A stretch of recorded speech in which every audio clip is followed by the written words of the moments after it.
Now, welcome everyone. What I'm going to talk to you about today is a European project, an Erasmus Plus project called I'm a Sports Entrepreneur, What Are You?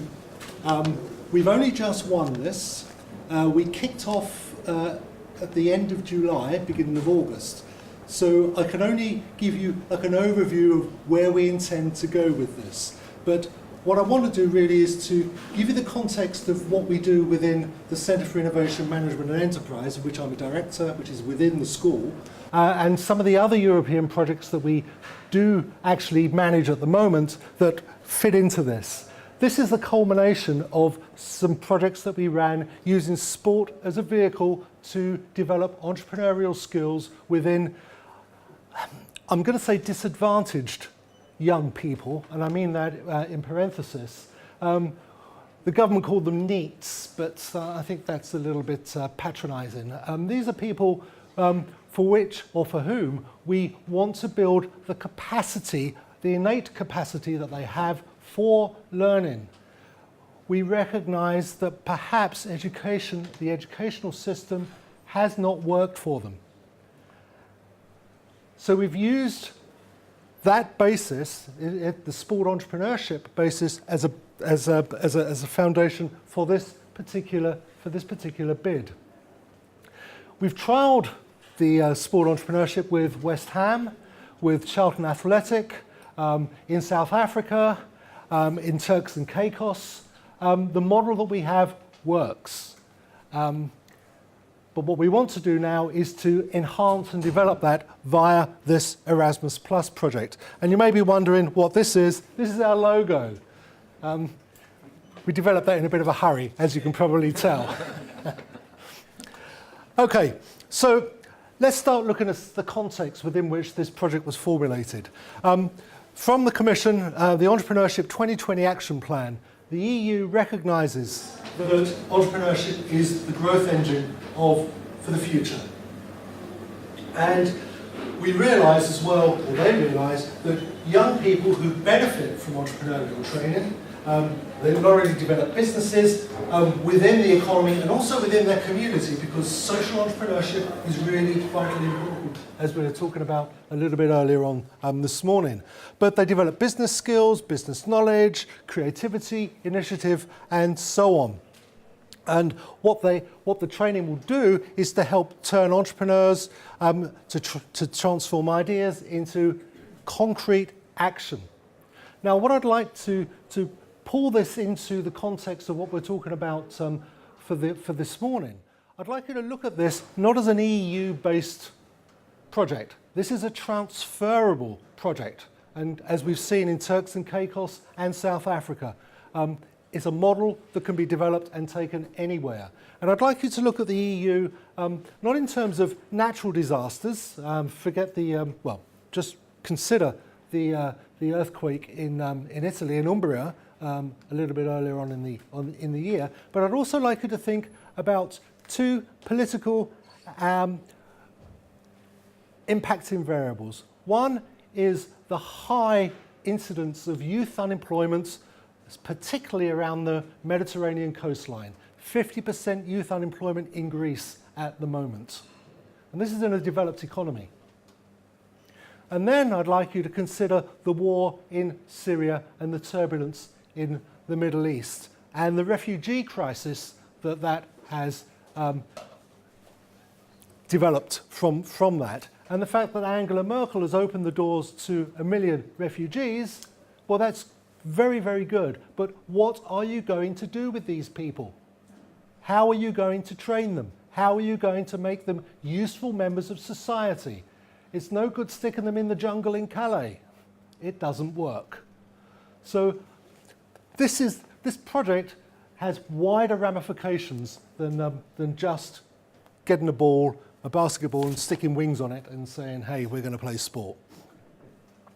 Okay, so the context. Well, I'll let you read this. I'm not going to talk through this in particular, but two other aspects. One is changing dynamics of youth opportunities. There are fewer youth opportunities. We're tasked at the university for developing graduate level jobs for our our graduates, but there are fewer graduate level jobs available, which means that you've got a downward pressure, obviously, on youth chances and opportunities in the workplace. That's a problem. And of course, you're talking about people like me. I'm part of the ageing population. That's going to have repercussions as well on how we develop and go forward as an economy. Everything we've done so far, I fear, has been looking backwards to the 20th century. We need to look forward to the 21st century. So sport is was that 3 minutes left? Yes. You're joking? Well, I do know actually that we've got a little bit longer because... that's okay. Okay. So what we're trying to do with the project is to leverage experience with knowledge and capabilities of partners. Okay, so the socio-economic context, an educational system basically that has failed to keep pace with socio-economic change. It's a failing system. Basically, what we've got is a vacuum for youth at the moment. Because there are competence needs that need to be developed amongst that target market that the school system cannot hope to cover. My wife's a teacher, and she said most of her time is spent crowd control rather than education. It's a failed system, and we need to change this. So lack of capacity is a huge challenge for us. And this project is all about increasing capacity within the youth market. So the aims of the project are to promote entrepreneurship and enterprise education, to use non-formal and new, I'll put aggressive in parenthesis, to develop capacity in young people, and we're going to do this through training the trainers. We've tried training the youth, it doesn't really work. It's training the trainers, and we're doing this through a number of capacity building events across Europe. Creating a project practice that takes young people through the stages and levels of working in a real life project situation, much the same way as you was talking about earlier on. And within that, inserting key learning elements. And of course, we're injecting a strong entrepreneurial reality and economic dimension to what they're actually doing, and therefore I've got to say, someone talked earlier on about, I think it was you, Alan, digital natives. Yes. We don't cater for digital natives in our educational system. We want to grow that capacity. These are different skill sets.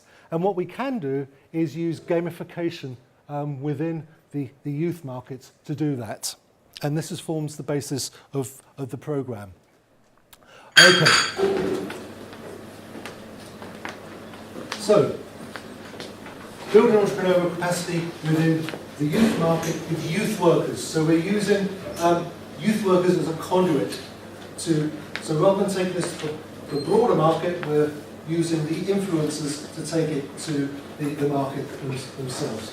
We've got 7 very different countries: UK, Spain, Turkey, Portugal, Slovenia, Hungary, Czechoslovakia, Italy and Greece. And we're building this capacity through real life and real entrepreneurial practice through several rounds of sporting events. I won't go into the detail, we've only got a minute left. So, key outcomes. What we will produce is a guide that's called Young People on the Move, which will be evolved out of creating 21st century entrepreneurial competencies through sport inventing, and a study guide will be an outcome for that. I'm a Small Entrepreneur, What Are You? Is a new model. We're developing a methodological guide for that, so it will be transferable. We'll have a narrative-based documentation, which we call Europass 2.0, which is the forward basis of the curriculum. There'll be a sport portal for those students, and a policy paper written for the EU as an outcome. And last but not least, there'll be gender analysis, because there are different market needs within that subsegment of 16 to 25-year-old youth. And the finale will be with Barcelona FC in 3 years' time. And I'm going to try and get on that one. Okay, so we'll be bringing sport entrepreneurs from many different countries in a grand finale for the project. Thank you.